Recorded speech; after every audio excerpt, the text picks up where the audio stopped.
Hello, I'm Edima Imara. I'm a creative producer. I produce dance activity and dance projects, the director, the choreographer, studio owner, and also a writer.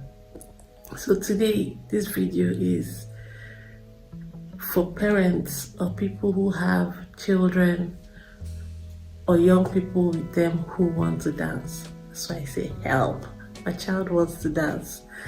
Okay, so child here is not necessarily an infant. Child here is more or less the teenagers and the young adults and the people in your care or custody who you have responsibility for. So if you are a child watching this and you think your parents should see this, I think you should also get them to watch this video. So help, my child wants to dance. There are several videos about the benefits of dance, several other videos about why and how people could dance, so I won't delve into that in this video. But I want to say that if you are at the place where you are aware that the person, someone you're responsible for wants to dance, this video is for you. Now, first things first, get yourself informed, especially about the dance activities in your community. Start there, because I have a lot of people who complain that they worry about how to travel to the big cities to either succeed or make it work. But first things first, there is somebody dancing in your community, and if you can't find one, especially in Nigeria, you can contact me, send me a message, and I would reach out to your area and then send you contacts of someone who or organizations involved in dance where you are based, especially if you're in Nigeria. So get informed about the options available. Also get informed about what they want to do, what he or she wants to do, what kind of dancing he or she wants to do. Most of the time they are aware, most of the time they know what they want. They also have an idea of where they want to dance. So get informed, discuss with information. Find a safe space. Yes, find somewhere they can actually do the dancing. Now, there are several kinds of systems that operate within dance, especially in Nigeria. In fact, everywhere in the world has systems they work with, but there are several systems available. There are play studios, there are troops, cultural troops, there are dance crews, dance companies, different things, dance schools. Is it the cultural dancing? Is it the contemporary dancing? Is it ballet? Find out what they want to do or which one you want them to do.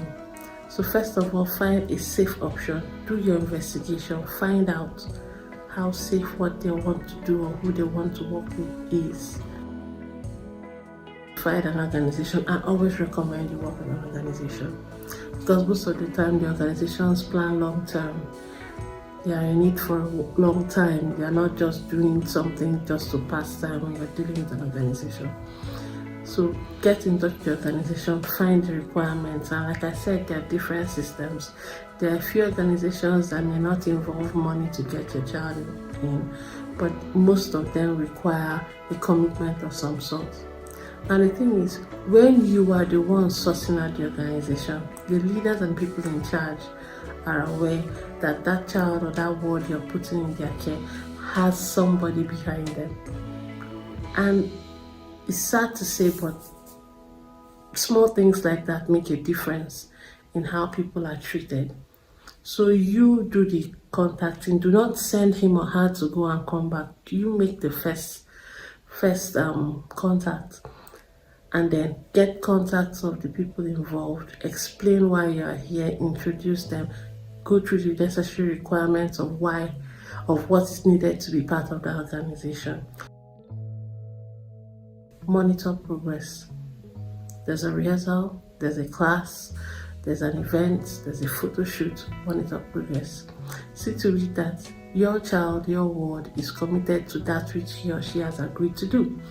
Now, I know most times parents have other directions they want their children to go in, other things they want them to be involved in.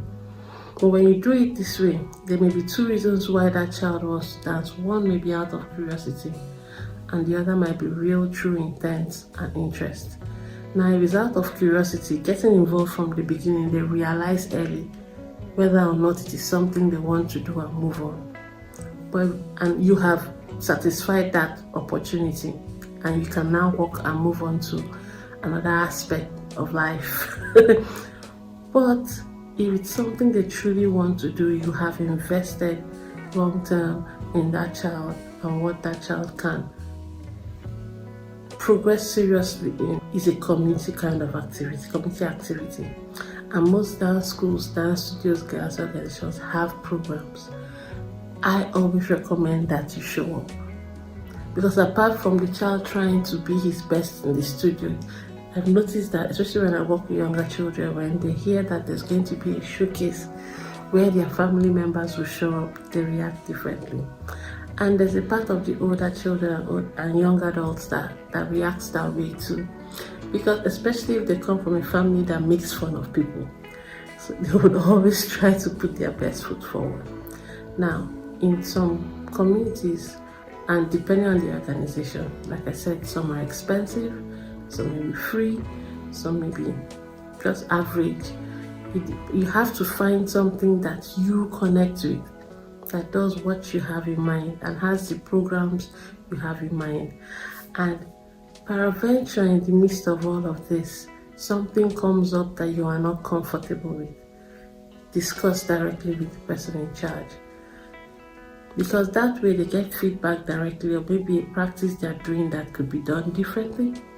And also you also give information on how you would prefer, what you're comfortable with, and if they may also have an explanation for why they operate the way they do. So when you talk with them directly, you have more understanding on what goes on and how and why it goes on. Or you could even contribute to a change that you feel is really necessary. Now, dance is an amazing thing when it's done, because a community, a gathering, when your people have some people who are like them, who have the same interest, the same love, the same thing they want to do. It's an interesting thing, it's an amazing thing. And like I said, there are several videos talking about the benefits of dance, the different parts of the mind it develops, the different parts of the body it develops. So even if that initial access is just a first step before you get involved in something professional, it's a good push. And even if you get involved on a professional level and the activities that are needed, it's also still a good push.